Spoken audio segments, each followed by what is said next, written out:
Hello, my name is Noha, and this is Physics 2211 Lab 2, Motion of a Falling Object. The purpose of this lab is to observe the motion of a falling object, analyze the video of the moving object using tracker to get its vertical position over time, use glow script to create two computational models, and lastly make a comparison between the observed model and the other two computational models. For fundamental principles, we have Newton's second law, which is F net equals mass times acceleration, and here the net force is the sum of all forces acting on the object. For gravitational force, the acceleration of gravity on Earth is 9.8 meters per second squared, and in order to find the gravitational force in an object, we follow Newton's second law of mass times acceleration.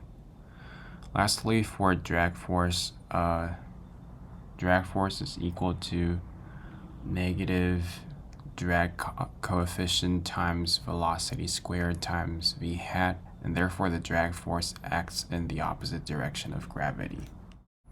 Now, I'll go through the brief preview of the result of this lab.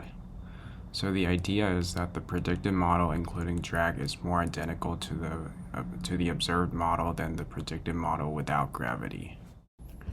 For the experimental model, I used tracker and a paper ball was dropped in the negative y direction from rest. The system is paper ball and surroundings are the earth and air. Initial position was 0.332 meters for y. Initial velocity was 0 meter per second, and time elapsed was 0.708 seconds. For predicted models, I used same initial conditions as tracker, which are initial position of 0.332, initial velocity being 0, and gravity, that's just the gravity constant, being 9.8 meters per second squared. For the second part, time was same, being 0.708 seconds. F net was just negative mass times gravity. And then velocity, I used velocity update formula, which is initial velocity plus F net over mass times delta t. Position was calculated using initial position plus final velocity times delta t. For the second predicted model, the initial conditions were basically the same. However, now we have drag coefficient of 0.647. Time was basically the same. Gravitational force, same thing. I did negative mass of the ball times gravity, and then drag force was calculated using the formula, which is negative drag coefficient times ball velocity squared times j hat. And then lastly, F net was just basically gravitational force plus drag force. For the comparison, predicted model with drag better represents the experimental model. Predicted model without drag had the greatest change in its position than the other models, and predicted model with drag shows how downward gravitational acceleration has less of an effect due to opposing drag.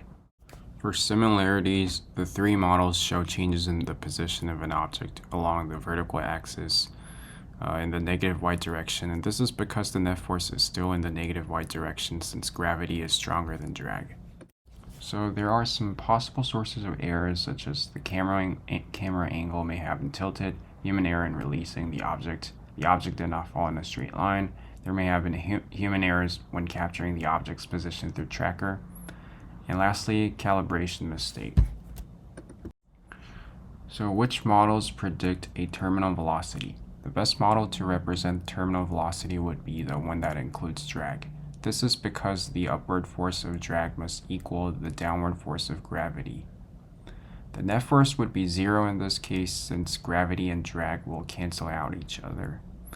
And this means there is no more downward acceleration, just a constant velocity in the negative y direction. What if the object was thrown downward? The terminal velocity depends on the balance of forces, so the terminal velocity reached will be the same. However, the difference in initial velocity will cause the object to reach its terminal velocity faster. In conclusion, drag is a fundamental concept in physics that determines the rate of descent of an object. In practical applications such as parachuting, the drag force is harnessed to counteract gravitational acceleration, enabling a safe and controlled descent to the ground. Alright, that's it for today. Thank you for listening.